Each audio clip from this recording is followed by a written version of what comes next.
chose, il faut persévérer parce que la persévérance est un talisman pour la vie. Oui, c'est important, en persévérant, on espère en tout cas le bout du tunnel heureux. On espère pouvoir s'en sortir dans la vie. Madame, Monsieur, fidèles téléspectateurs, bonjour et bienvenue à ce nouveau numéro de l'émission Bonjour le Faso. Merci en tout cas de nous suivre chaque matin. Merci de nous renouveler votre fidélité. Alors, cette semaine, nous sommes installés à Tengango pour vous faire découvrir l'espace des nouvelles idées de Tengango. C'est dans la rubrique à la découverte de. Aujourd'hui, pour les informations, on sera avec Issa Oumaratier dans la revue de presse. Et dans la rubrique invité du jour, nous serons avec la Ligue des consommateurs du Burkina, donc avec la LCB. On parlera de la hausse des prix des produits de grande consommation ou des produits de première nécessité, surtout avec donc le ton donné par le ministre du Commerce qui a dit que dorénavant, l'heure n'est plus à la sensibilisation. On vous prend donc en train d'augmenter le prix des produits, on ramasse la marchandise et ensuite donc on parle revendre. C'est ce que le ministre a laissé entendre en tout cas lorsqu'il a répondu à cette question au niveau de l'Assemblée nationale. On va parler de tout ça avec notre invité et plus tard on recevra un promoteur culturel qui a reçu un prix spécial également lors donc des 12 PCA. Il s'agit de monsieur Abdoulaziz Tiemtouré qui sera là également pour nous parler de ses activités culturelles à venir. Merci de nous renouveler votre fidélité et bonjour encore, bienvenue à ce nouveau numéro. On part tout de suite et maintenant pour la première rubrique, c'est à la découverte de... Oui, on part à Eni, donc l'espace des nouvelles idées de Tengango, qui est situé à Tengango, dont le promoteur et en même temps le PDG de Savane Media. Il s'agit de El Hadj Boubacar Zidadi Sinaba. On part à la découverte de cet espace et qui de mieux pour nous parler de l'espace des nouvelles idées de Tengango que son promoteur. Donc je vous invite à l'écouter à travers cet élément. Depuis 2012 que nous avons commencé la fondation, bon, on peut dire que ce cadre-là, pour dire que ça existe, pour moi, ce n'est pas encore fini les travaux. Nous sommes en phase de démarrage des travaux. Donc, ce cadre-là, bon, depuis 2012, ça existe, mais ça n'a pas encore atteint le niveau que nous escomptons. Nous nous considérons comme termitaires. Si nous vivons, nous ajouterons toujours la terre sur la terre. Donc, ce n'est pas étonnant que demain, vous venez trouver encore des changements, des rajouts. Chaque fois que nous avons les moyens, on ajoute quelque chose. Le projet n'a pas encore atteint 10% de ce que nous comptons faire. Et la raison qui nous a conduit à faire ce monument, nous avons constaté que depuis plus de 6 décennies, nous avons passé tout notre temps à enseigner l'histoire d'autrui à nos enfants. L'école en parle de l'histoire d'autres personnes, comme si c'est eux qui sont meilleurs, supérieurs que les nôtres. À l'école, on parle souvent de Napoléon et d'autres personnes et qui n'ont rien à voir avec notre histoire. Donc, nous, on se dit que pourquoi pas les nôtres. Et si vous voyez l'alignement des monuments, il y en a jusqu'à 8, je pense. Et en commençant par la princesse Yenanga. Princesse Yenanga, bon, beaucoup quand même connaissent l'histoire de Yenanga. Mais en dehors de Yenanga, les autres ne sont pas enseignés. Après Yenanga, vous verrez aussi les monuments de Bukari Koutou, Naba Wobogo. Naba Wobogo, je l'ai considéré comme immortel. Je me suis dit qu'il n'est pas encore mort. Il résiste toujours. Tous ceux qui sont contre la colonisation sont des Naba Wobogo. Même ceux qui ne sont pas encore nés, si vous êtes contre le colonialisme, vous êtes Naba Wobogo. C'est sur cette voie que Naba Wobogo a emprunté pour quitter Ouagadougou le 1er septembre 1896. Cette nuit, les colons ont lancé leur assaut sur Ouagadougou. Naba Wobogo voulait, après le conseil des ministres extraordinaires qui a tenu cette nuit-là, il a voulu aller lui-même rencontrer les colons à Laï, parce qu'il campait à Laï. Mais il était dissuadé. Il dit, bon, le roi doit aller hors du palais, on va attaquer. Bon, si ça marche, le roi revient. Finalement, il était minoritaire pendant ses conseils de ministres. Bon, c'est ainsi qu'il a passé sur cette voie pour aller à Ponsomtenga. Bon, c'était son départ définitif, il n'est plus revenu. Il est resté en exil au Ghana jusqu'en janvier 1904. Vous voyez. Donc, c'est un devoir pour nous de l'immortaliser sur cette voie. Après Nabogo, Moro Bango, qui a vraiment une personnance incontournable au Burkina Faso. Aujourd'hui, je ne parle pas de son rang, je parle de ses actions. Les actions de Moro Naba est vraiment positive pour l'éducation de nos enfants.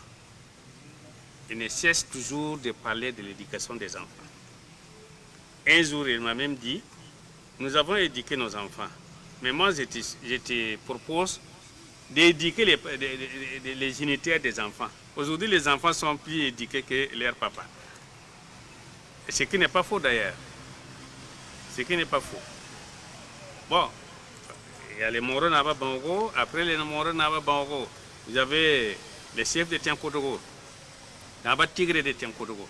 Naba Tigre rien jusqu'à 2001. Bon, de 1957 à 2001.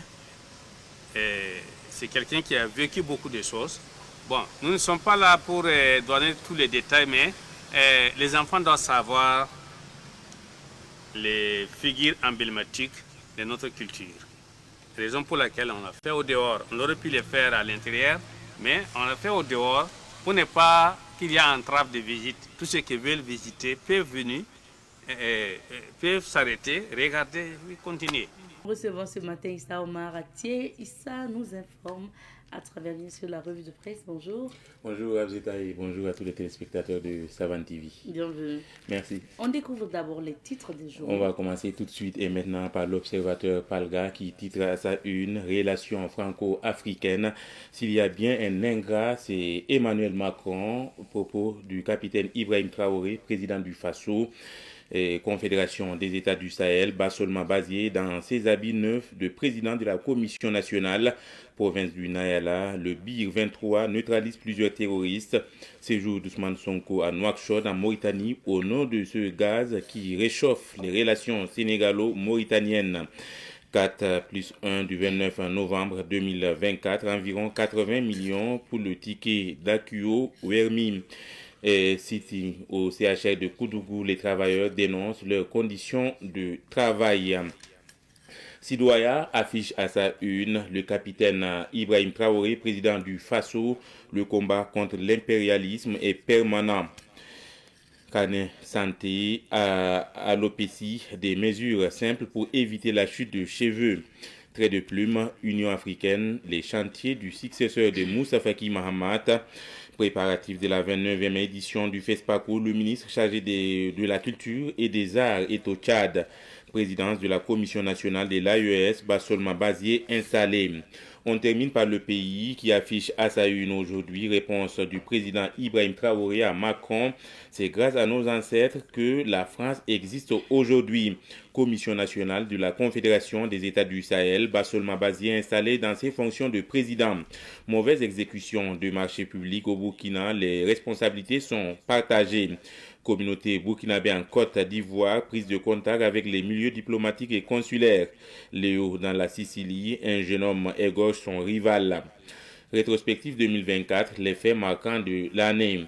Dans la rubrique donc révélation, puissance militaire en Afrique, le Burkina classé 31e. C'est tout Abzeta pour les unes des journaux du jour. Merci bien pour ces titres. On revient sur quelques sujets d'actualité et puis bien sûr, l'actualité phare aujourd'hui, c'est notamment le message du président du Faso, le capitaine Ibrahim Traoré, qui, lors de la montée des couleurs donc à la primature, a profité La présidence. à la présidence, oui, bon, c'est ça, tu vois, L'ancienne primature. on a du mal à s'adapter, hein, c'est l'ancienne primature, maintenant la présidence du Faso. Et il a profité, sinon, lors de cette montée-là, il a adressé un message, une réponse, j'ai envie de dire. Effectivement, donc, pendant la cérémonie de la traditionnelle montée des couleurs, d'ailleurs la première de l'année 2025 à la présidence du Faso, voilà, le chef de l'État a été revenu donc sur un certain nombre de sujets qui ont fait l'actualité en début d'année, surtout la sortie du président français Emmanuel Macron qui disait que les pays africains ne sont pas reconnaissants des sacrifices qu'ont consenti ces soldats. Et en réponse à cela, le capitaine Ibrahim Traoré donc, a réagi en disant que c'est également grâce à nos ancêtres que la France est libre aujourd'hui. Et c'est grâce aux soldats africains que la France a réussi à s'échapper en tout cas du nazisme. Et il a également profité pour rappeler les Africains en tout cas à rester soudés pour faire face en tout cas à cette nouvelle ère, si on peut le dire comme ça, du panafricanisme, de la lutte contre l'impérialisme qui a pris en réalité une tournure assez intéressante. Et il a également, dans ses propos, rendu hommage aux dirigeants tchadiens qui ont, selon lui, dénoncé les accords militaires qui les lient à la France. Et il a effectivement rappelé que la seule façon, en tout cas pour l'Afrique, de se libérer totalement de la France, c'est de commencer par dénoncer d'abord les accords militaires. Parce que selon lui, tout commence par là. Tant que les accords militaires ne sont pas dénoncés, comme par exemple, je prends un exemple comme la Côte d'Ivoire. La Côte d'Ivoire a juste annoncé la fin donc de Bima, qui est 43e Bima qui est en Côte d'Ivoire, sans pour autant dénoncer les accords militaires. Alors que si les accords militaires ne sont pas dénoncés, ça veut dire que bon, l'armée française peut quitter aujourd'hui, mais elle peut revenir à tout moment puisqu'il y a un accord qui existe. Mais dans ce sens, le capitaine Ibrahim Traoré a rappelé également aux uns et aux autres que cette façon de l'armée française de quitter par exemple certains pays, c'est pas seulement de quitter, ils vont se transformer en sécurité privée. On a déjà vu ici en sécurité privée pour assurer donc la sécurité de certaines sociétés françaises basées dans ces pays-là. Et il a également appelé à la vigilance des pays africains qui sont en lutte pour leur indépendance réelle. Ah oui. En tout cas, ce sont des propos qui font le tour de la toile et des journaux depuis hier. On passe à un deuxième sujet. Bassolma Bazier, l'ancien ministre d'État, a été installé dans ses nouvelles fonctions. Oui, il nommé le 9 décembre 2024 comme président donc, de la commission nationale de la Confédération des États du Sahel, qui, il faut le rappeler, est un organe national, voilà, créé en 2024 par le chef de l'État. C'est un poste, c'est une institution hautement stratégique, en tout cas dans la concrétisation des projets qui lient les Burkina et ces autres pays qui font partie donc de l'AES. Mais en installant Bassolma Bazier dans cette institution, à la tête de cette institution, on imagine qu'il y a beaucoup de projets à réaliser. Il a été installé hier, il faut le rappeler, par le directeur de cabinet du président du Faso, capitaine Anderson Meda, voilà, qui a installé Bassolma Bazier devant beaucoup de personnes qui étaient venues pour la circonstance assister à cette cérémonie d'installation. Mais bon, je vais me permettre quand même de rappeler un certain nombre de missions qui sont donc dévolues à la Confédération, voilà, à ce poste-là, à la Commission nationale voilà, de la Confédération des États du Sahel.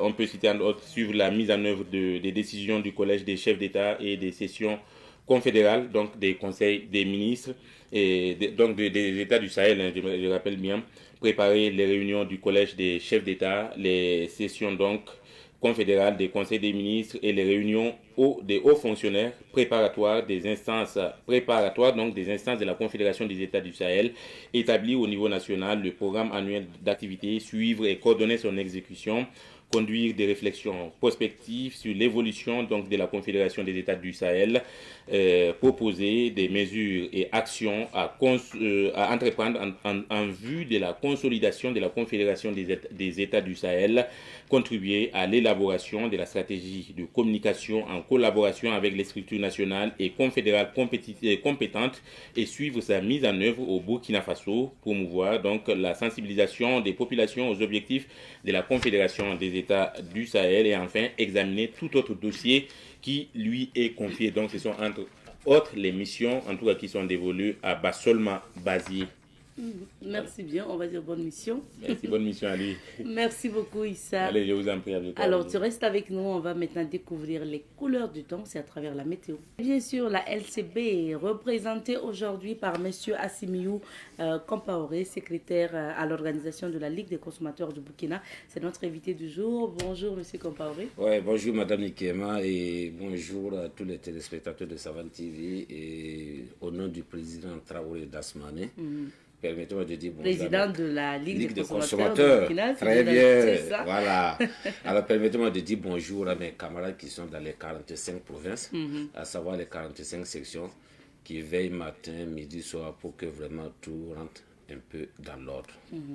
Merci bien. Comme on le dit, vous êtes pas, la Ligue est partout. Exactement, nous sommes implantés dans les 45 provinces, à savoir des sections provinciales. Et avec à sa tête un bureau exécutif national de 13 membres, présidé par la même personne, El Hadj Traoré Dasmané. Alors, merci bien. On sait qu'en décembre dernier, M. Compaoré, vous avez organisé notamment une activité qui visait à promouvoir le consommant made in Burkina, le consommant donc local. Comment ça s'est passé? Alors, il faut dire qu'avant ça, il faut dire que ça a tout été une bataille de la Ligue des consommateurs depuis des années et des années, à savoir ce que nous consommons, ce que nous produisons, ce que nous produisons aussi, ce que nous consommons. Alors, jusqu'à ce que les nouvelles autorités de ce pays ont donné l'élan de consommer local, là où petit à petit, vous avez vu que les gens ont commencé vraiment à prendre ce qui est made in Burkina.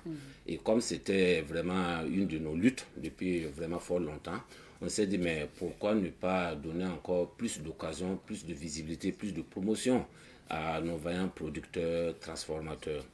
Et c'est ce qui a amené le président de la Ligue des consommateurs, avec son équipe, toutes les sections, d'organiser 3 jours de consommer local, à savoir c'était les 13, 14 et 15 décembre à Jean-Pierre Guingané.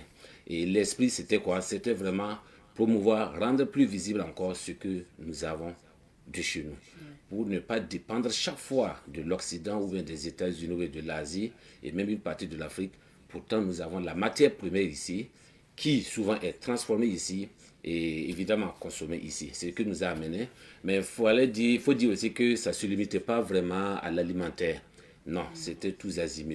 Okay. Parce qu'aujourd'hui, pour construire ta maison, tu as besoin du ciment. Le ciment est produit ici. Le fer est produit ici. Beaucoup de choses sont produites ici qui peuvent entrer en ligne de compte. Et quand on prend par exemple l'habillement, alors le fil qui vient du coton est produit ici. Nous avons des tisserands qui mettent en valeur des habits produits ici.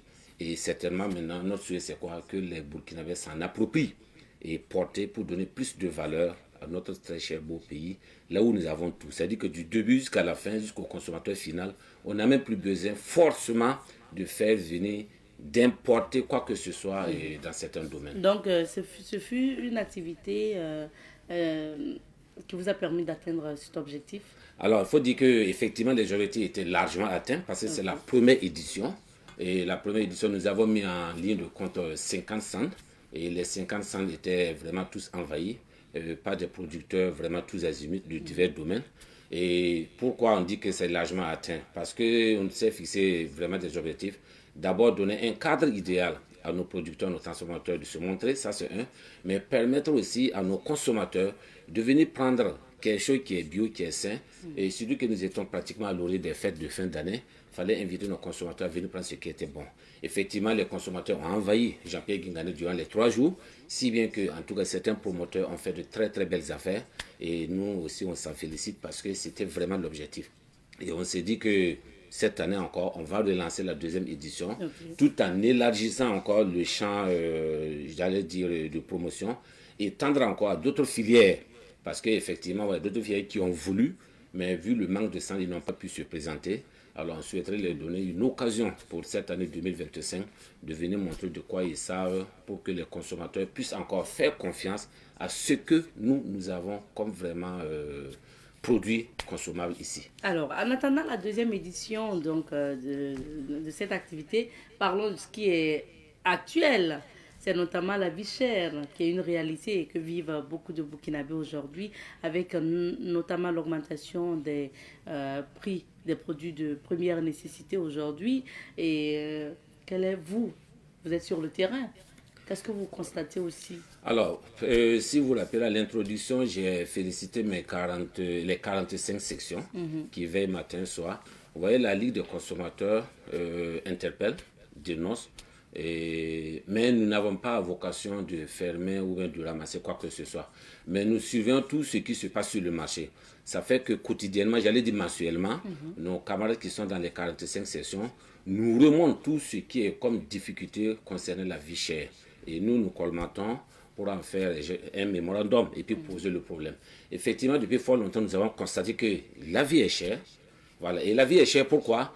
Parce que j'allais dire que certaines personnes sont responsables. La responsabilité surtout est partagée, mais c'est plus axé vers le commerçant.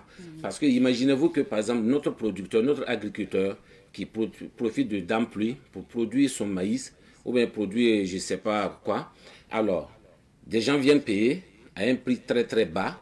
Ils vont spéculer, aller mettre dans des magasins que l'État ignore, c'est tous les magasins. Ils mettent souvent des produits chimiques pour pouvoir exactement, conserver. Voilà, parce que la conservation avec les insectes, ça ne marche pas. Il faut bombarder ces mêmes produits de produits chimiques, ça c'est un, aller stocker dans des magasins, dans des conditions très très dangereuses, jusqu'à ce qu'il y ait maintenant la période de soudure pour faire sortir. Si vous remarquez, en fin d'hivernage, les produits là sont chers. Même ce qui est cultivé, prenez le maïs, prenez le haricot, le petit mil, tout ce que nous avons ici, que Dame Pluie nous donne à travers le courage de nos cultivateurs, devient de plus en plus cher. Ça devient de plus en plus cher, c'est quoi? Tout simplement, il faut voir 2 facteurs. Non seulement il y a la spéculation, que les gens ne font que stocker, parce qu'ils attendent à ce qu'il y ait manque, qu'ils vont pouvoir faire sortir. Il y en a aussi, malgré l'interdiction de faire sortir, d'exporter nos céréales, il y en a aussi qui arrivent à faire sortir. Tantôt on dit que nos frontières sont poreuses. Nous sommes tout à fait d'accord. Mais au niveau des frontières poreuses, c'est quoi? Ce sont des tricycles, ce sont des engins à 2 roues qui peuvent sortir. Mais ici, nous voyons que ce sont des gros camions qui font sortir. Et ces gros camions-là passent par où? Ce n'est pas les nationales, les voies nationales. À savoir les voies qui relient un pays à une autre, c'est là-bas. Et pourquoi on n'arrive pas à contrôler? Pourquoi on n'arrive pas à stopper? Est-ce qu'il y a de la complicité sur toute la ligne? Ça, vraiment, je ne peux pas vous dire quelque chose. Mais nous sommes en train de travailler pour encore amener le gouvernement à faire ce qu'on pourrait faire pour arrêter ça, arrêter cette hémorragie d'exportation des céréales. Parce que nous, on souhaiterait d'abord s'autosuffire. Si les Burkinabés arrivaient à manger à leur faim, matin, midi, soir, évidemment, on va exporter. Et ça nous donnera encore de la plus-value côté économie. On va reparler de tout ça, des raisons encore, parce que on va venir à la réponse du ministre aussi devant les députés. Oui. Mais Monsieur Compaoré, pour revenir à la Ligue des consommateurs du Burkina, certains pensent que vous ne défendez pas assez les consommateurs burkinabés. Alors, il faut donner une petite historique au niveau de la Ligue des consommateurs. Alors, nous reprenons aussi de la loi, j'allais dire 424, qui régit la vie associative. Oui, alors, autrement dit, très bien. La Ligue des consommateurs est une association créée depuis 1992. 5 ans après, vu les efforts que la Ligue fournit sur le terrain, alors l'État nous a accordé le statut d'utilité publique. L'utilité publique, ça veut dire quoi? Voilà un mouvement qui fait un travail pour l'ensemble des Burkinabés. Et étant devenu un statut d'utilité publique, nous restons toujours une association, là où tout le monde peut adhérer. Tout le monde peut adhérer. Nous ne sommes pas une structure étatique, non. Ce sont de bonnes volontés qui sont assis, nous avons des devanciers, des aînés qui ont créé la LCB. Et aujourd'hui, nous tentons aussi de faire perdurer les mouvements de la LCB par nos cotisations, par nos propres moyens, nos engins, nos carburants et consorts. Sinon, nous ne sommes pas une structure étatique. Maintenant, étant une association, évidemment, on ne peut pas tout faire, il faut de l'accompagnement. Et nous demandons de l'accompagnement. C'est vrai que l'État nous accompagne, mais imaginez-vous que ce que nous accompagne, c'est bien, nous louons. Mais avec 45 sections, plus un bureau exécutif national, si vous devez payer par exemple 45 sièges, payer 45 factures, payer 45 secrétaires permanents ou 46, vous voyez, c'est très très difficile. Ça fait que nous faisons l'effort pour être là où nous pouvons être. Et là où on ne peut pas être aussi, vraiment que les gens aussi ne nous en voulent pas. Ce qu'on souhaite, que les gens là viennent adhérer. Notre siège est au 1200 logements, c'est facile de reconnaître. Ils n'ont qu'à venir prendre la carte de la LCB parce que c'est ensemble nous allons pouvoir réguler tout ce qui se passe autour de nous. Mais quand vous dites que vous ne pouvez pas tout faire, mais qu'est-ce que vous faites? Est-ce qu'on voit la Ligue tous les jours sur des points de vente pour des contrôles? Enfin, oui, au moins, vous ne pouvez pas réprimer ou récupérer des marchandises, mais vous pouvez alerter. Très bien. Alors, ce que je disais, par exemple, ici, quand on prend toutes les 45 provinces, y compris Ouagadougou, nous sommes pratiquement sur le terrain. Le problème pour nous, nous n'avons pas tellement de partenariat avec la presse, là où nous pouvons nous donner une visibilité quotidienne. Sur pratiquement chaque jour, moi, mon téléphone sonne, le téléphone des autres membres la sonne, un peu partout. Parce qu'on vous avertit Très bien, aussi, on nous interpelle. Okay. Pas tous les jours, notre téléphone sonne.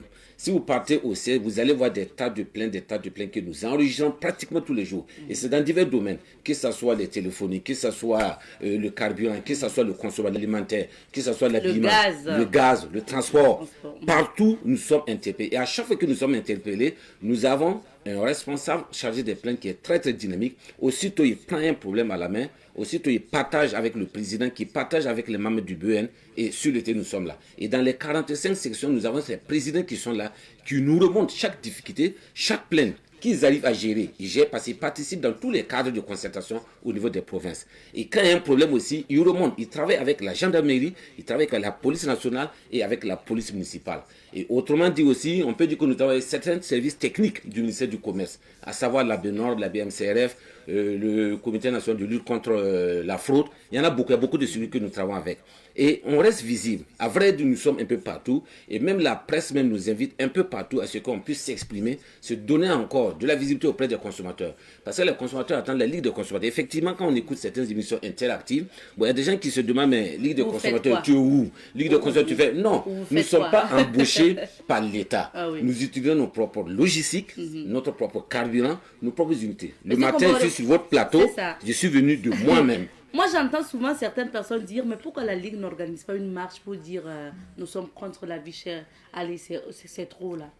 Oui, c'est très bien. Ils ont raison. Mais vous voyez, chaque mouvement agit selon ses textes. Nous avons des textes statutaires et réglementaires qui nous encadrent. Nous ne sommes pas dans ça.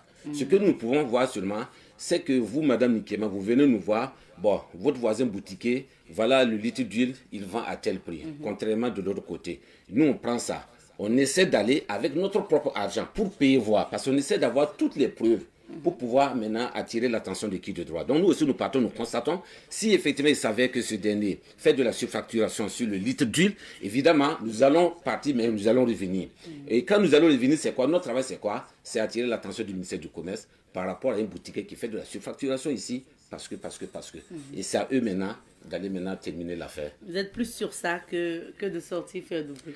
Oui, ouais, on ne peut pas sortir. Par exemple, quand vous prenez, par exemple, ces sortes de trucs, c'est vrai, c'est des formes de revendication là-bas. Mais nous ne sommes pas tellement dans ça. Nous voulons seulement donner de la visibilité et donner, j'allais dire, les preuves, l'interpellation que nous allons faire à l'État de dire, bon, voilà. Sinon, c'est très bien ce que les gens le disent, mais c'est comme je dis, bon, nous sommes quand même réglementés par des textes statutaires et réglementaires qui ne nous permettent pas d'aller au-delà de ce que nous devons faire. Et vous êtes reconnu d'utilité publique. Exactement. Alors, on ne peut parler de la vie chère ou de la hausse des prix des produits de première nécessité sans parler donc du fait que le ministre du Commerce était devant quand même les députés pour répondre à cette question. Donc, sur l'augmentation des prix des produits de grande consommation, il a relevé également deux raisons, lui également. Donc, l'une des raisons que vous avez relevées, notamment des commerçants véreux qui s'adonnent à l'augmentation des prix là comme ça. Mais il a évoqué aussi le problème de l'insécurité aujourd'hui, qui est une réalité, qui fait que dans beaucoup de zones, certains produits n'arrivent pas. Et certaines populations préfèrent même avoir le produit cher que de ne pas l'avoir, ce qui complique les choses. Oui, bon, nous aussi, nous l'avons suivi et merci de passage au ministre qui a fait vraiment, qui était face à nos vaillants députés là-bas. Et il faut dire effectivement que ici, le problème est là. Le contexte sécurité, vraiment, c'est un enjeu qui joue partout. Alors, pour dire qu'effectivement, non seulement dans les zones d'insécurité, la production devient très difficile parce qu'il y a beaucoup de gens qui enfilent laissé leur terre. Bon, nous remercions au passage le gouvernement qui est en train de mouiller le maillot de travailler jusqu'à ce que certains repartent sur leur terre. Et si vous constatez cette année, quand on écoute les statistiques de la DGS du ministère de l'Agriculture, bon, nous sentons, même si on ne sera pas forcément excédentaire, en tout cas les prévisions qui étaient arrêtées, on l'a largement dépassé. Pour dire qu'aujourd'hui, le gouvernement doit pouvoir, cette année plutôt, le gouvernement doit pouvoir manger matin, midi et soir, normalement, si tout se passe bien. Alors, revenez à ce que vous dites, effectivement, dans ces zones d'insécurité, d'abord, la production est très, très difficile, mais en retour, pour faire parvenir aussi les vies aussi, ça, c'est une acrobatie, parce qu'il faut des convois. Il y a des commerçants, effectivement, qui veulent, mais quand vous prenez certains convois, là où il faut faire une semaine, par exemple, sur la voie avant d'en arriver, évidemment, ça fait partie, ça joue sur les marges bénéficiaires. Donc, ça fait que dans ces zones, effectivement, ils constatent qu'effectivement, c'est cher. Mais d'une manière générale, on ne devait pas arriver à cette chérité. Pourquoi? Parce que c'est toujours les commerçants. Aujourd'hui, imaginez-vous qu'après cette récolte, peut-être le sac de maïs ne dépasse pas pratiquement 13 000, 12 000 sur le marché. Mais ce commerçant qui prend, c'est quoi? Il va tout faire pour le vendre ça une histoire de 23 000, 26 000. Parce que ce n'est pas dans toutes les zones qu'il y a l'insécurité. Prenons Ouagadougou, Koudougou, Bobo et consorts, y compris même ces zones. Prenons par exemple certains milieux ruraux qui entourent ces grandes villes, qui produisent. C'est quelle forme d'insécurité qui empêche par exemple le paysan d'amener sa tomate de commissariat à Ouaga ou bien d'amener par exemple son 1200 € à Ouaga, ainsi de suite. Non. Là-bas, il n'y a pas de sécurité, ils arrivent à venir. Mais pourquoi c'est à l'interne maintenant, c'est cher? Pour dire que quand même, il y a des gens qui osent contourner la loi, qui osent contourner l'esprit. Le président a dit quoi? Nous sommes tous des VDP. Alors, plus il y a des VDP qui nous défendent en termes d'armement, en termes de fusils sur le front, mais il faudrait que ces commerçants soient des VDP, des commerçants VDP. Parce que l'esprit VDP, c'est quoi? C'est vraiment la résilience, aider vraiment ton prochain à pouvoir s'en sortir. Mais s'ils veulent aller dans le contraire, c'est comme si c'était une autre forme de terrorisme. Ouais, et ça, c'est pas intéressant. Parce que brimer le consommateur, nous dirons que non, et nous resterons toujours sur notre position, c'est pas intéressant. C'est vrai, dans toute chose, il y a une marge bénéficiaire à avoir. Mais c'est combien pour cent? Ça ne doit pas quand même aller à une histoire de 30 à 40, 50% quand même. C'est pas toi qui as produit. Et non seulement vous prenez ça, en retour, celui qui a produit sur le champ, quand il a besoin de payer ça, il faut qu'il n'ait pas payé ça excessivement cher. De passage, nous disons quoi? C'est bien fait, la SONAGES est là. Il faudrait peut-être renforcer les capacités de la SONAGES pour que les capacités de stockage de la SONAGES. Augmenter la capacité de stockage, mais surtout même ouvrir d'autres Ouvrir, voilà, nous souhaitons qu'il y ait des centrales d'achat, qu'au lieu, par exemple, partout. Et en ce moment, nous proposons quoi? Que l'État rachète pratiquement toute la production, si possible, de tous les cultivateurs. Quand on commence l'année hivernale, il y a des intrants qui arrivent, il y a des tracteurs que le gouvernement a fait et puis ça est sur le terrain. On essaie d'accompagner ces paysans, mais on leur dit, voilà votre production, à la fin des récoltes, nous on prend ça. C'est comme le coton aujourd'hui. Est-ce qu'on peut aller vendre le coton ailleurs si ce n'est pas passé par l'État pour aller à l'étranger? Alors donc ça veut dire que si l'État arrivait à encadrer ses producteurs et que nous ayons ce qu'ils ont pris comme récolte, l'État prend ça et on ne fait que mettre dans des stockages. Dans chaque province, on peut avoir de vrais magasins de stockage jusqu'à ce que s'il y a des interventions alimentaires, que ça soit rapide. Et en ce moment, même pendant la période du soudure, l'État a fait tout l'effort pour vendre par exemple le sac de maïs à 6 000 francs. Si on vend à 6 000 francs et que le commerçant vend à 7 000, ça veut dire qu'il va tourner à perte. Bah aussi, c'est disponible, les gens iront vers les 6 000. Mais oui, mais n'oublions pas aussi que ces mêmes commerçants aussi, ils envoient des gens au niveau des boutiques SONAGES. Voilà, et ça c'est un problème. Mais il faudrait qu'on arrive à démasquer ces gars, parce que ce qu'ils font, c'est pas intéressant. C'est destiné à des personnes vulnérables. Et ce qui dit personnes vulnérables, ce sont des gens vraiment qui sont très très diminués en termes de moyens financiers. Ouais. Mais si nous autres, là, on doit encore aller s'aligner ou bien envoyer des gens, aller prendre des sacs et puis venir maintenant rechanger l'emballage pour remettre sur le marché, c'est pas intéressant. Ou bien transformer en aliment de bétail, c'est pas intéressant. Ou bien, je sais pas, faire les femmes qui font la farine, qui envahissent aussi nos marchés, ça c'est pas intéressant. Et moi, je pense qu'il faudrait qu'il y ait des sanctions à ce niveau. Parce qu'autour de la SONAGES a la bonne volonté vraiment de satisfaire. Le ministère de l'Agriculture a la bonne volonté de satisfaire. Malheureusement, des gens toujours veulent contourner la loi et c'est pas intéressant. Et ça a été l'occasion pour le ministre Serge Poda donc de parler, de faire le bilan 2024. 30 000 commerçants ont fait l'objet de contrôle, donc contrôle sur le prix, la qualité, le respect donc de la qualité, mais des centaines également aussi de boutiques en 2024 qui ont été fermés ou qui ont eu à faire à des amendes et tout. Est-ce que ça a eu de l'impact véritablement? Bon, il faut dire que c'est bien, mais quand vous prenez par exemple 30 000 commerçants qui ont été, je ne connais pas le nombre de commerçants inscrits sur le répertoire du registre de commerce, ça je ne connais pas, mais je veux dire que 30 000, quand vous faites une moyenne, vous divisez par les 45 provinces, vous allez voir que ça tourne peut-être de 6 000 commerçants par ville. Même si on va multiplier par 3 même à Ouagadougou et à Bobo, pour dire que c'est très minime. Aujourd'hui, quand vous prenez un arrondissement, ce ne sont pas des commerçants qu'on voit. Même les boutiques, il y a des gens qui ont ces produits-là dans leur cours, mais qui vendent la nuit. Ils sont nombreux. Pour dire que 30 000, c'est très bien. Mais l'État peut faire encore mieux. L'État peut faire encore mieux parce que ces 30 000 représentent peut-être, je ne sais pas, un échantillonnage qui est là. Et si on partait au-delà, parce qu'il y a ces grossistes qui sont installés quelque part, il y a ces magasins qu'il faut fouiller, refouiller pour les retrouver, parce que ce sont ces gars-là qui font sortir pratiquement notamment dans des concessions, et les mêmes gars qui viennent prendre aussi savent là où on peut aller chercher. C'est comme par exemple un enfant qui prend la drogue, il sait là où aller s'approvisionner. Donc pour dire que les 30 000 c'est bien, et quand on voit une centaine, bon des centaines qui ont été vraiment sanctionnés, et là aussi nous disons, il faudrait qu'on relise les textes, parce que les textes même qui font objet de sanctions, de répression et consorts, nous pensons que c'était dans un contexte passé. Aujourd'hui, le contexte est qu'il faut qu'on durcisse les sanctions. Il faut qu'on durcisse les sanctions. Pourquoi? Parce que ces mêmes gars qu'on met dans le sac, qu'on sanctionne, on réprimande, je vous dis, ils vont encore récidiver. Une fois qu'ils vont purger la peine qu'on leur a donnée là, ils sont encore dans ça. Tout simplement parce que la sanction là, elle est très légère.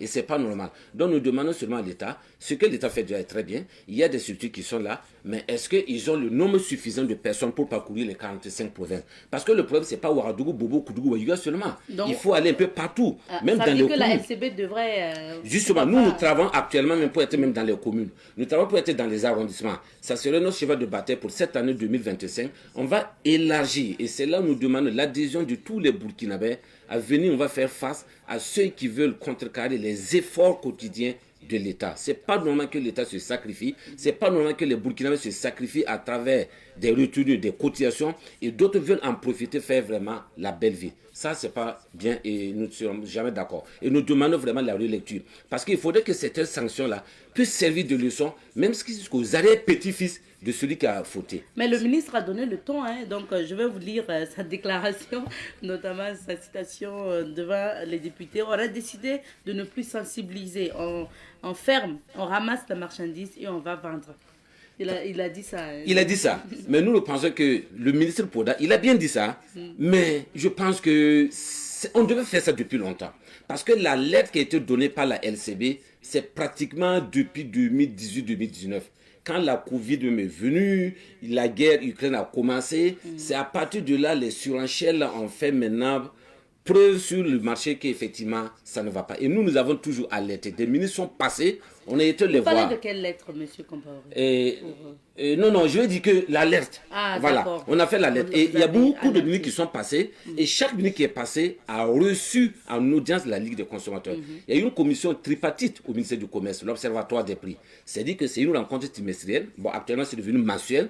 Pour s'asseoir avec tous les commerçants, les opérateurs économiques, les impôts, la douane, pour voir le goulot d'étranglement. C'est à quel niveau, là où ça empêche le Burkinabé de manger matin, midi, soir. C'est à quel niveau qui empêche le Burkinabé d'avoir quand même des provisions pour son enfant qui doit aller à l'école. On s'assoit, c'est vrai, on trouve des solutions, mais une fois qu'on ressort encore de ces rencontres encore, bon, on sent que ça continue. Actuellement, vous sentez que par exemple le sucre est en carreau, du moins le sucre blanc même est en train de disparaître. Parce que quand on fait des recherches, on trouve qu'il n'y en a pas. Bon, l'huile, savoir qu'on voyait, il y a tout l'huile savoir. On va pas citer de bon, marque, pas de publicité. Mais, voilà. Mais c'est vrai que le constat sur le terrain aussi, c'est sur une certaine qualité d'huile, de sucre qu'on avait l'habitude de voir sur le marché, qui ont tendance aujourd'hui à disparaître. Exactement. Moi, pendant les fêtes, je suis allée avec des marques d'huile que j'ai l'habitude d'utiliser. Je ne les ai pas trouvées à rayon sur 3 alimentations. J'ai dû changer. Oui, c'est la réalité. Exactement. Quand vous prenez par exemple ce qui est produit au Burkina même là, on utilisait le coton pour faire l'huile. Actuellement, c'est le soja qui a pris le dessus. Voilà, parce que tout simplement, c'est quoi? On a dit, mais pourquoi ne pas diversifier? Prenons par exemple le sésame aujourd'hui que nous exportons, que nous envoyons à l'étranger. On envoie le sésame à l'étranger et ceux qui sont là-bas travaillent, ils font de l'huile qui reviennent nous vendre ici un peu plus cher. Et d'autres font des tourteaux. Pourquoi ne pas transformer ici? Notre souhait est que tout ce qui sort de notre sol ici, qu'on puisse les transformer ici. Dieu merci, il y a des usines qui poussent. Et nous souhaitons que d'autres usines encore puissent pousser pour pouvoir transformer peut-être la patate douce, transformer la pomme de terre, transformer le raisin sauvage, le qualité sauvage que nous avons. Parce que tant que nous n'allons pas rester ici, on n'aura pas une vraie souveraineté alimentaire. Parce que s'ils dépendent toujours de l'extérieur, on va laisser toujours des mendiants, on va toujours se quereller, ce n'est pas intéressant. Donc nous souhaitons qu'il y ait des tests qui doivent encadrer tout ce qui sort du sous-sol burkinabé, de dame pluie, qu'on puisse vraiment transformer ici, stocker ici, servir ici. Maintenant, si ça nous suffit que ça reste, eh bien évidemment, on peut exporter pour se faire encore quelques sous. Alors, pour revenir à la vie chère ou sinon à l'augmentation des prix des produits de grande consommation, pour vous aujourd'hui, c'est quoi la solution surtout que le ministère du Commerce devrait adopter vite pour arrêter les choses? D'abord, moi je pense que les commerçants ont des fêtières, les opérateurs économiques ont des fêtières, on les rencontre, il faut qu'ils soient sincères. J'ai dit tantôt quoi, eux-mêmes doivent être des VDP commerçants. C'est l'esprit qui anime tous les Burkinabés aujourd'hui.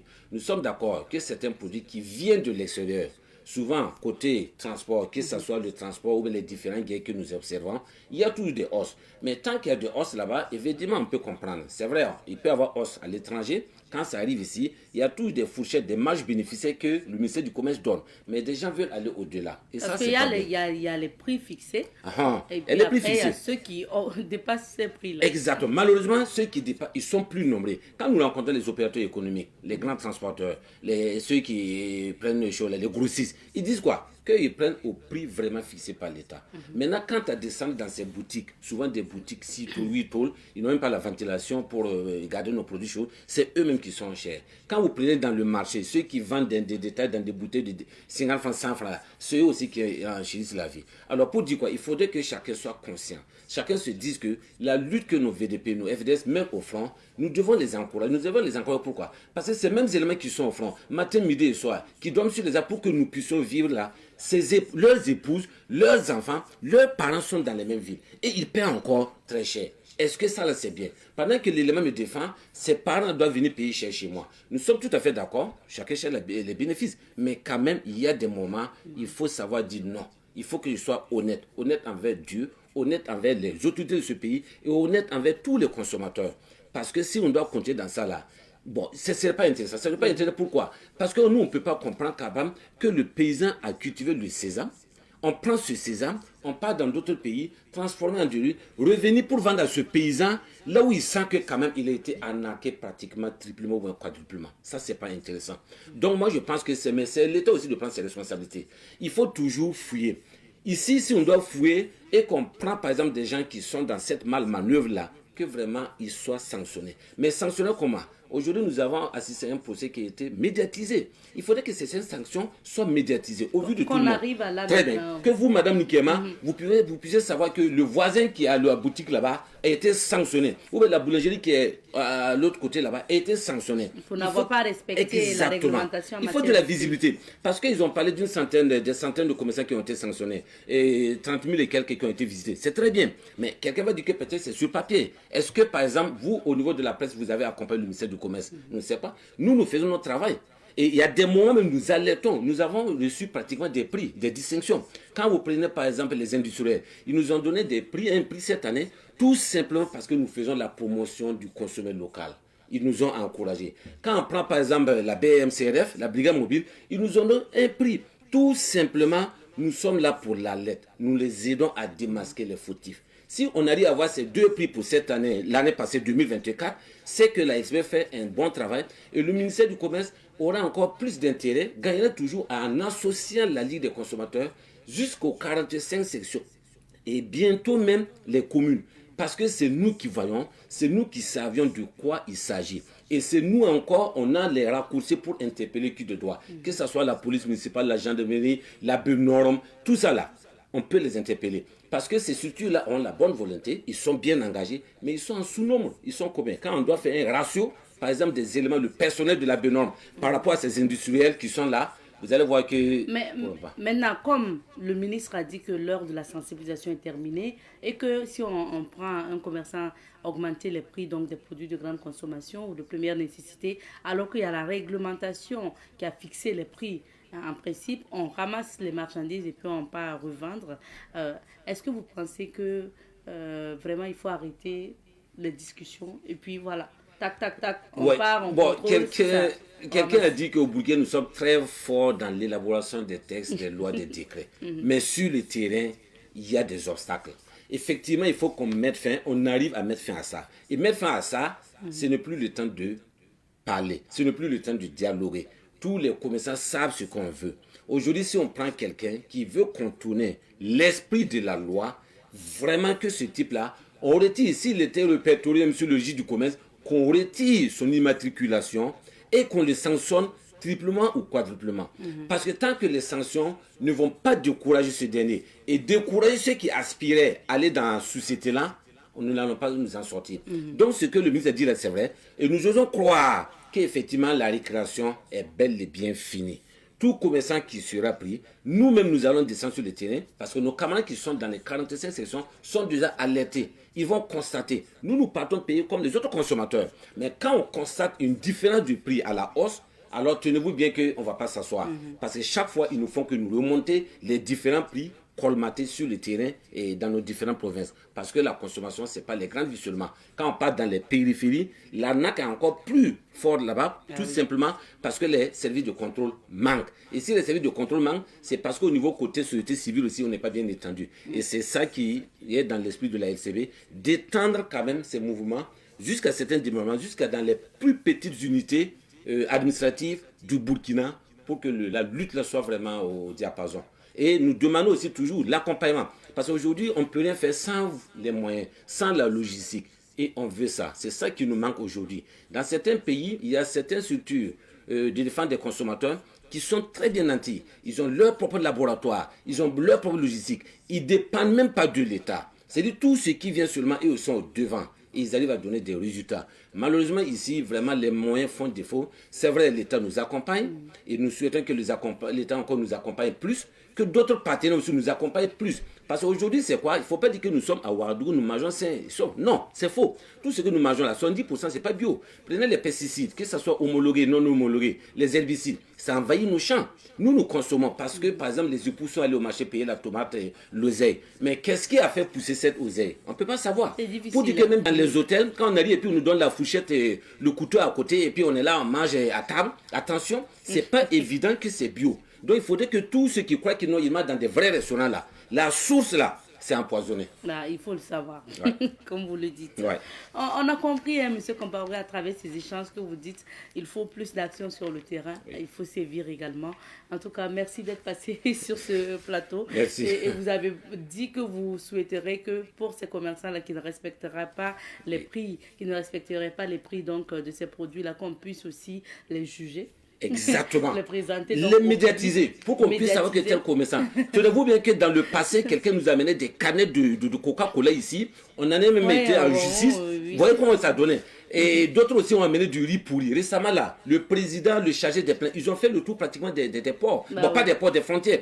Tout simplement, des gens ont voulu décharger du n'importe quoi, des produits impropres à la consommation. Mais grâce à la vigilance, grâce à la collaboration de la population avec la Ligue des consommateurs et les forces de défense de sécurité, on a pu arrêter, on a pu refouler certains bateaux. Actuellement, même si vous partez dans les TGI, vous allez voir des dossiers là où la Ligue là, se constitue en partie civile pour attaquer certaines personnes vraiment qui ne veulent pas la santé, qui veulent que nous souffrions toujours des insuffisance rénale, qui veut que les épouses là soient toujours infertiles, que les hommes là soient infertiles. Il faut qu'on en ait à arrêter. On arrive, voilà. On espère que surtout avec le projet donc de la justice, opération casier vide, ces dossiers-là aussi seront jugés. Exactement. Et quand vous parlez de retransmission, enfin de retransmettre ça en direct, la direction de Savane Média est toute oui, hein, et disponible à retransmettre, par exemple, ces genres de procès-là, donc de ces commerçants véreux qui ne respecteraient pas les prix des produits de grande consommation. Savane Média pourra gratuitement diffuser, par exemple, peut-être aller au-delà, venir signer une convention avec la Ligue des consommateurs, parce que nos activités là sont au quotidien. Chaque jour que Dieu fait, on a besoin de vous pour montrer... Pour la visibilité. Exactement, pour montrer aux consommateurs que la Ligue ne dort pas. Même à 22h, on reçoit des messages partout. Aujourd'hui, on doit recevoir des partenaires même qui veulent venir travailler avec la Ligue des consommateurs, ce soir à partir de 16h. Super. Ouais. On espère en tout cas, pourquoi pas, ça serait intéressant de pouvoir voir ces genres de procès-là, donc en direct de Savane TV, par exemple, où on va voir ces commerçants véreux-là, donc qui ne respecteraient pas les prix des produits de grande consommation. En tout cas, la direction générale donne son OK et est disponible. Okay. Merci beaucoup d'être passé. Merci. Alors, je rappelle que M. Assamiou Compaoré est le secrétaire à l'organisation de la Ligue des consommateurs du Burkina. On parlait de la vie chère, on parlait surtout du non-respect des prix des produits de grande consommation et surtout aussi de ces réponses apportées par le ministre du Commerce, M. Serge Poda, au niveau de l'Assemblée nationale. On va s'arrêter ici pour l'entretien d'aujourd'hui. Nous sommes de retour sur ce plateau. On se retrouve pour parler maintenant culture. On parlera donc d'événements culturels également à venir. Nous sommes avec M. Abdoulaziz Tiamtoré. Il est promoteur culturel et promoteur du festival Wabo. Alors, M. Tiamtoré, bonjour. Bonjour, madame. Bienvenue sur ce plateau. Merci. Merci d'être avec nous. Vous êtes beaucoup engagé dans le domaine de la culture, des événements culturels. On vous voit beaucoup aussi, et en visitant votre page Facebook, on voit que vous êtes beaucoup engagé aussi dans ce domaine-là. Est-ce que vous avez eu une formation académique en lien avec le monde culturel? Non. Non. Je dirais qu'il n'y a même pas d'école pour ça. Hein. Bon, peut-être ceux qui ont fait art du spectacle. Oui, si c'est des domaines bien définis, oui, il y en a. Mais de façon globale, comme ça, en tant que tel, nous on fait du tout. Hein. Donc la formation, c'est sur le terrain. Oui. Voilà. Il y en a qui sont spécialisés dans des domaines bien précis, comme je le disais, qui ont fait des écoles universitaires et autres. Voilà. Mais nous, ce que nous faisons, c'est de façon globale le terrain. Depuis une dizaine d'années, voilà. C'est une accumulation d'expérience qui nous permet d'établir ce que vous voyez. D'accord. Donc c'est bien aussi de se former sur le terrain parce que ça peut permettre de connaître les réalités. Est-ce que vous avez décidé d'intégrer le monde culturel ou bien c'est venu à vous comme ça et pourquoi aujourd'hui s'intéresser à la culture ou s'impliquer pour la culture? Disons à la base que c'est une passion qui m'anime depuis que je suis tout petit. Voilà. Donc, tout petit à l'école? Oui, à l'école secondaire, depuis l'école même primaire, hein, tout ce qui est festif, c'était ma chose, quoi. Voilà. Donc, secondaire aussi, c'était pareil. Je participais au kermesse. Voilà. Je faisais tout pour être devant les activités culturelles, tout ça. Voilà. Donc, à la base, c'était déjà ça, la passion. Par la suite, c'est moi qui suis allé vers la culture de façon définitive. Je me suis intégré à ma manière. Et voilà qu'aujourd'hui, je suis devant vous. Oui, en tant que promoteur culturel. Alors, est-ce qu'on peut avoir une idée aussi des grandes activités culturelles où vous avez participé, que ce soit pour l'organisation, où vous avez donné quand même votre expertise? Il y en a tellement. Il y en a tellement. On va citer quelques-uns, oui. Il y a Baba Village, par exemple, de Floby. Voilà, il y a ma ville en peinture de Agaratou et Drago. Et vous occupez généralement quelle fonction? Généralement, en tant que coordinateur, hein, Baba Village, je suis le coordinateur général de l'événement. Voilà, Floby est le promoteur, mais bon, c'est nous qui le mettons devant pour qu'on puisse organiser. Avec d'autres collaborateurs. Ma ville en peinture aussi, c'est pareil. Allons à Zam. Ici de l'Ouaga, c'est pareil. Il y a plein d'autres activités, au moins une cinquantaine ou même une centaine d'années sur lesquelles on est impliqué de façon globale en termes d'organisation ou souvent de façon partielle en termes de communication et de mobilisation. Mais durant toute l'année, je pense que à part les périodes mortes, chaque week-end, on est sur un événement. Oui. Donc, on va revenir justement au PCA, donc les 12 personnalités de l'année. C'est un événement dont le promoteur est le journaliste culturel Hervé Anla. On l'avait reçu d'ailleurs sur ce plateau la semaine dernière.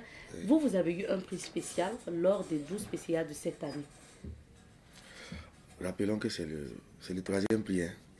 Voilà. Les PCA, 12 PCA, oui. Les 12 PCA. Oui, pratiquement depuis 6 ans, je pense, si je ne me trompe pas. Chaque 2 ans, ça fait la troisième fois que je reçois un prix. Voilà. Mais les autres, ce sont des prix. C'était aussi des prix d'honneur, voilà, en tant que promoteur et après aussi en tant que promoteur encore une fois de plus. Voilà. Je pense que c'est toujours dans la même lancée. Parce que, pour dire vrai, je n'ai pas j'ai pas de place à quelque part dans les compétitions, en vrai. Parce que je touche à beaucoup de choses dans la culture. Donc, on ne peut pas vous classer on ne peut pas me classer parmi une catégorie précise.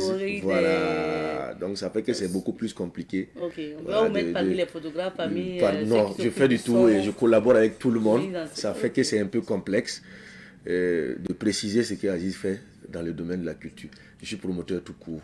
Moi, je vous ai demandé ça, vous avez dit, je m'occupe de la coordination. Ça veut dire quoi? Vous faites communication? Je suis un homme de terrain. Je suis un homme de terrain. Vous pouvez être sur le site en train de me voir ramasser des chaises, par exemple. Voilà. Vous pouvez être là, je suis sur mon téléphone, vous pensez que je m'amuse, je suis en train de travailler. Je fais tout. Donc ça c'est pour la communication, oui, par exemple? Par rapport à la communication, on est tout le temps fixé sur le téléphone. Donc il n'y a pas de domaine précis.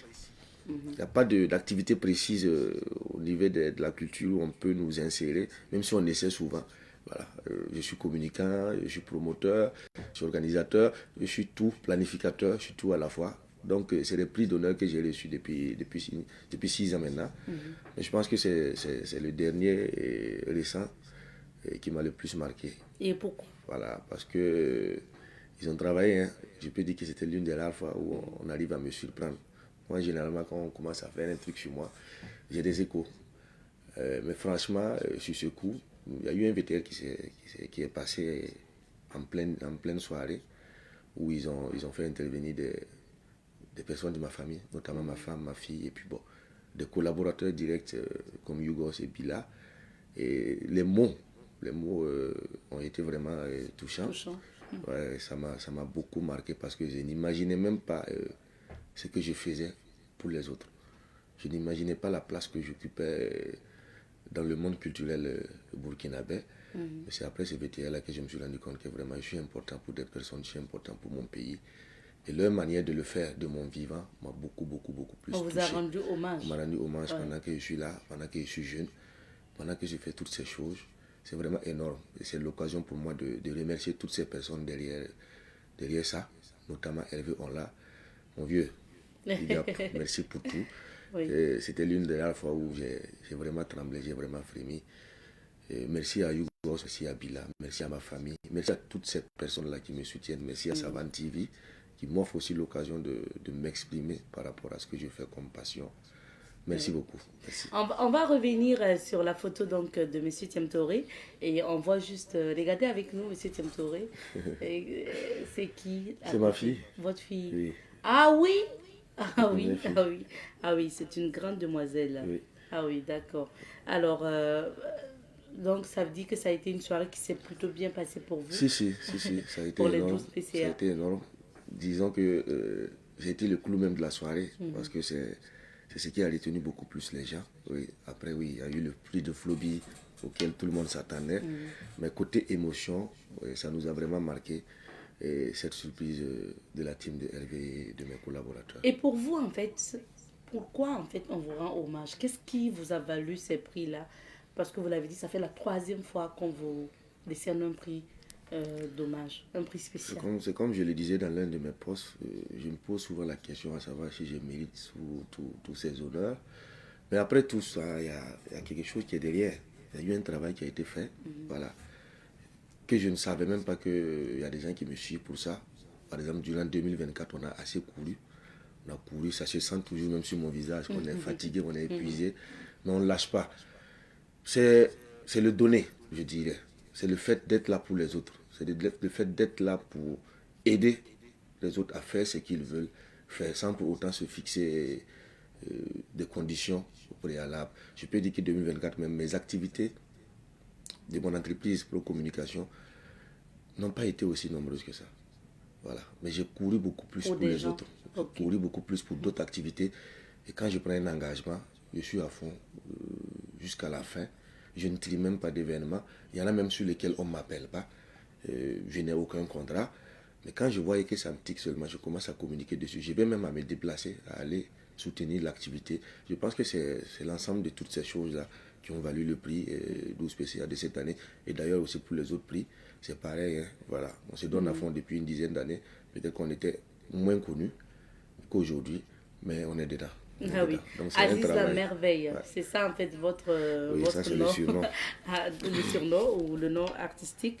Maintenant, décidé quand même de créer votre événement culturel aujourd'hui parce que l'actualité c'est Wabo, c'est le nom de votre festival. Le lancement a eu lieu le week-end dernier, non? Si, le vendredi passé. Voilà, le vendredi passé au Musée national. Alors, Monsieur Tiemtoré, Wabo, c'est le nom du festival. Si. Qu'est-ce que ça signifie? Wabo, c'est amoureux, hein, viens. Voilà, viens, mais derrière l'esprit de cet événement, c'est venir découvrir. Voilà, j'ai appelé le monde à découvrir ce qu'est le Burkina Faso, un pays résilient, un pays de créativité, un pays de culture, voilà, un pays qui est riche dans tout, que ce soit humain, que ce soit dans les activités. Voilà, j'appelle le monde entier à venir découvrir le Burkina Faso, mais aussi c'est un appel à la jeunesse à se réapproprier son patrimoine culturel. C'est appeler la jeunesse à ne pas se perdre. C'est appeler la jeunesse à se ressourcer pour mieux avancer. Parce que nous avons tellement de choses que nous ne mettons pas en valeur, que ce soit du domaine de la mode, de la musique, de la danse, partout. On a tellement de richesses qu'il va devoir mettre en valeur à partir de maintenant. Donc c'est un appel à la jeunesse à se réunir, à se réapproprier son patrimoine culturel, à le valoriser et à faire avancer le pays culturellement parlant et dans presque tous les autres domaines d'ailleurs. Et quel est le programme de cette première édition du festival Wabo? C'est chargé, hein? C'est chargé, mais je vais citer pêle-mêle. Il y aura des panels, voilà, il y aura des panels qui vont traiter, comme je le disais auparavant, de notre patrimoine culturel. On va essayer de toucher des domaines que les autres festivals n'ont pas touché. D'ailleurs, je précise que nous ne sommes en concurrence avec personne. Voilà, parce qu'en même temps, il y a beaucoup de festivals. Oui, j'agis sur des festivals aussi qui traitent du patrimoine culturel. Mais c'est comme je le disais à la conférence, plus nous sommes nombreux à mener le combat, plus nous allons réussir. Il n'y a pas de concurrence.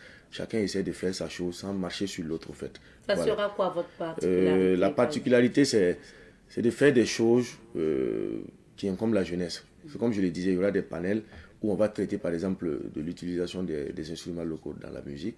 On va traiter de l'art culinaire, le consommation local. On va valoriser ça. Voilà. Il y aura des panels sur la création des contenus que les jeunes font actuellement. Leur montrer l'intérêt d'aller faire des contenus qui valorisent le Burkina Faso. Imaginez-vous un jeune qui fait une vidéo, par exemple, dans un coin précis du musée et qui les jette sur les réseaux sociaux. C'est plus valorisant que d'aller s'insulter sur ces réseaux sociaux-là à longueur de journée. Voilà. À part les panels, il y a d'autres activités qu'on appelle le Waborim. Voilà. Et là aussi, il y a des particularités. On aura des concours de danse. Voilà. On aura des concours de mix DJ. Encore avec des particularités burkinabées, on va demander par exemple à des danseuses ou des danseurs de faire des choses sur les musiques de notre terroir. On va demander aux DJ la même chose. Voilà, il y a assez de contenu. Wabo, ce serait un site où vous pouvez arriver et puis voir des dames qui sont en train de tisser des pailles en place, en live. Voilà, ou peut-être en train de faire du dolo. C'est des trucs comme ça que nous avons essayé de ramasser de gauche à droite pour valoriser. Peut-être que d'autres le font déjà, mais nous on va le faire à notre manière. Il y aura aussi Wabo Kamba plutôt, un espace dédié aux enfants, où ils vont apprendre des jeux que nous on a connus, que peut-être ils n'ont pas connus, que peut-être nous-mêmes on n'a pas connus dans le temps. On va essayer de les partir à la source pour mieux valoriser ce que nous avons comme culture. Et le clou de l'événement, c'est les grands concerts du soir. Chaque soir, pendant les 2 jours, on aura une dizaine d'artistes sur des plateaux artistiques. Voilà, des artistes de renom comme Flobi, je le disais tout à l'heure, comme LT, comme Barak, comme Imilo, voilà, comme Amzi, comme Nabaloum. Ces jeunes-là, ces anciens-là qui valorisent beaucoup plus la musique burkinabé. Voilà, on est allé puiser même à Koudougou, il y aura Sibi Zongo par exemple qui sera là. Il y a pas mal d'artistes qu'on va essayer. Voilà, mais c'est ces personnes-là qui ont une particularité burkinabé dans ce qu'ils font comme art. On va toucher la mode parce que derrière l'événement Wabo, on va demander aux gens de s'habiller de façon traditionnelle ou de façon moderne, comme je le suis actuellement, pour valoriser ce que nous avons comme mode au Burkina Faso. Il y en a tellement, il y a tellement de contenu. Donc d'activités au programme. Assez. Et à chaque activité, il y a une particularité burkinabé. On a essayé de faire ce qu'on peut pour qu'on puisse valoriser vraiment notre pays. Wabo va se tenir quand? Du 1er au 2 février au sein du musée. Rappelons que tout est gratuit. Hein. Tout est gratuit. Voilà. Il n'y a pas histoire de payer entrée. Voilà. Peut-être sur place, si vous avez besoin de consommer quelque chose, c'est à ce niveau-là peut-être que vous allez débourser de l'argent. Sinon, la participation au panel et aux différentes activités sur les sites sont entièrement gratuites. Oui, tout est gratuit. Tout est gratuit. Nous sommes en train de travailler avec des partenaires pour favoriser tout ça. Mais d'ores et déjà, j'annonce officiellement que tout est gratuit. Donc, à partir du 1er février. 1er et 2 février. Sur 2 jours. Voilà. 1er et 2 février. Et vous avez choisi le site du musée national. Oui. Pourquoi? C'est un symbole. Vu ce que nous voulons faire, le musée est l'idéal. Parce que le musée regorge de tant de choses, voilà, que nous devons mettre en valeur, nous la jeunesse. Le musée regorge de tant de choses que nous devons visiter d'ailleurs. Voilà, donc c'est l'esprit symbolique qui est derrière Wabo. C'est la valorisation du patrimoine culturel.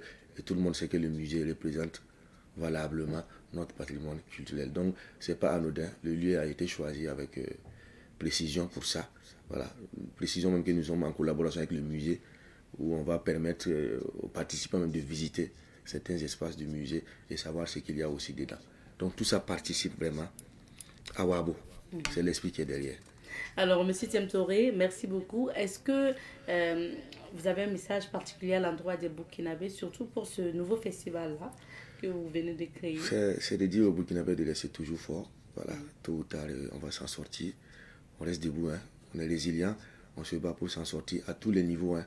Voilà, big up à nos FDS sur les différents sites qui se battent pour que nous ayons la paix, et pour que nous puissions continuer vraiment à faire ce que nous faisons.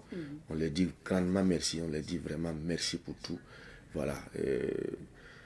J'appelle la jeunesse à sortir, hein. J'appelle la jeunesse à s'approprier Wabo, parce que ce n'est pas l'événement de Aziz, c'est l'événement de la jeunesse burkinabé. Okay. Donc sortons massivement les 1er et 2 février pour inscrire encore cet événement-là dans l'histoire culturelle du Burkina Faso. Super, merci beaucoup. On vous souhaite bon vent. Merci et bon beaucoup. Courage à vous, M. Thiem Touré, pour cet événement ainsi que les autres projets. Merci Je sais beaucoup. qu'après ce festival, il y en a tellement. Vous allez aller sur d'autres champs aussi d'activités culturelles, d'événements culturels. Donc, merci à vous et puis on vous souhaite bon vent. Merci beaucoup. Alors, restez avec nous. On va vous amener aussi à découvrir notre site. Est-ce que vous connaissez l'espace des nouvelles idées de Tengango? Non. Du PDG Savane Media? Non. Bon, restez avec nous pour découvrir, parce que nous, pour la rubrique à la découverte 2, cette rubrique qui parle à la découverte de nos sites touristiques et culturels, on parle à la découverte de l'espace des nouvelles idées de Tengango, dont le promoteur est le PDG de Savane Media, Elhaj Boubacar Zida d'Issinaba. Il faut rappeler qu'en 2024, il y a eu les statuts donc, de ces personnalités historiques du Burkina qui ont été rajoutées à cet espace-là. Il y a les effigies également des présidents qui ont marqué l'histoire politique, bien sûr, du pays et qui ont été présidents donc, de ce Burkina Faso-là jusqu'à aujourd'hui, jusqu'au président actuel. Donc, ces effigies-là, vous pouvez les visiter au niveau donc, de l'espace des nouvelles idées donc, de Tengango. Eni. Donc, on vous invite à découvrir ensemble à travers ces images et surtout le témoignage également donc, de son promoteur. Depuis 2012 que nous avons commencé la fondation, bon, on peut dire que ces cadres-là, pour dire que ça existe, pour moi, ce n'est pas encore fini les travaux. Nous sommes en phase de démarrage des travaux. Donc, ces cadres-là, bon, depuis 2012, ça existe, mais ça n'a pas encore atteint le niveau que nous escomptons. Nous nous considérons comme termitaires. Si nous vivons, nous ajouterons toujours la terre sur la terre. Donc, ce n'est pas étonnant que demain, vous venez trouver encore des changements, des rajouts. Chaque fois que nous avons les moyens, on ajoute quelque chose. Le projet n'a pas encore atteint 10% de ce que nous comptons faire. Et la raison qui nous a conduit à faire ce monument, nous avons constaté que depuis plus de 6 décennies, nous avons passé tout notre temps à enseigner l'histoire d'autrui à nos enfants. L'école en parle de l'histoire d'autres personnes, comme si c'est eux qui sont meilleurs, supérieurs que les nôtres. À l'école, on parle souvent de Napoléon et d'autres personnes et qui n'ont rien à voir avec notre histoire. Donc, nous, on se dit que pourquoi pas les nôtres. Et si vous voyez l'alignement des monuments, il y en a jusqu'à 8, je pense. Et en commençant par la princesse Yenanga. Princesse Yenanga, bon, beaucoup quand même connaissent l'histoire de Yenanga. Mais en dehors de Yenanga, les autres ne sont pas enseignés. Après Yenenga, vous verrez aussi les monuments de Bukari Kutu, Naba Wobogo. Naba Wobogo, je l'ai considéré comme immortel. Je me suis dit qu'il n'est pas encore mort. Il résiste toujours. Tous ceux qui sont contre la colonisation sont des Naba Wobogo. Même ceux qui ne sont pas encore nés, si vous êtes contre le colonialisme, vous êtes Naba Wobogo. C'est sur cette voie que Naba Wobogo a emprunté pour quitter Ouagadougou le 1er septembre 1896. Cette nuit, les colons ont lancé leur assaut sur Ouagadougou. Naba Wobogo voulait, après le conseil des ministres extraordinaires qui a tenu cette nuit-là, il a voulu aller lui-même rencontrer les colons à Laï, parce qu'il campait à Laï. Mais il était dissuadé, bon, le roi doit aller hors du palais, on va attaquer, bon, si ça marche, le roi revient. Finalement, il était minoritaire pendant ce conseil des ministres. Bon, c'est ainsi qu'il a passé sur cette voie pour aller à Ponsomtenga. C'était son départ définitif, il n'est plus revenu. Il est resté en exil au Ghana jusqu'en janvier 1904. Vous voyez. Donc, c'est un devoir pour nous de l'immortaliser sur cette voie. Après Naba Wobogo, Moro Naba Bongo, qui a vraiment une personnance incontournable au Burkina Faso. Aujourd'hui, je ne parle pas de son rang, je parle de ses actions. Les actions de Moro Naba est vraiment positive pour l'éducation de nos enfants. Il ne cesse toujours de parler de l'éducation des enfants. Un jour, il m'a même dit, nous avons éduqué nos enfants, mais moi, je te propose d'éduquer les géniteurs des enfants. Aujourd'hui, les enfants sont plus éduqués que leur papa. Ce qui n'est pas faux d'ailleurs. Ce qui n'est pas faux. Bon, il y a les Moro Naba Bongo. Après les Moro Naba Bongo, vous avez les chefs de Tiankodogo. Naba Tigre de Tiankodogo. Naba Tigre est rien jusqu'à 2001. Bon, de 1957 à 2001. C'est quelqu'un qui a vécu beaucoup de choses. Bon, nous ne sommes pas là pour donner tous les détails, mais les enfants doivent savoir les figures emblématiques de notre culture. Raison pour laquelle on l'a fait au dehors. On aurait pu le faire à l'intérieur, mais on l'a fait au dehors pour ne pas qu'il y ait entrave de visite. Tous ceux qui veulent visiter peuvent venir, peuvent s'arrêter, regarder et continuer. Vous écoutiez à l'instant le témoignage sur l'espace des nouvelles idées de Tengango, témoignage du promoteur de cet espace-là. Il s'agit du PDG de Savane Media, Elhadj Boubacar Zida, d'ici de Naba, que vous écoutiez à l'instant.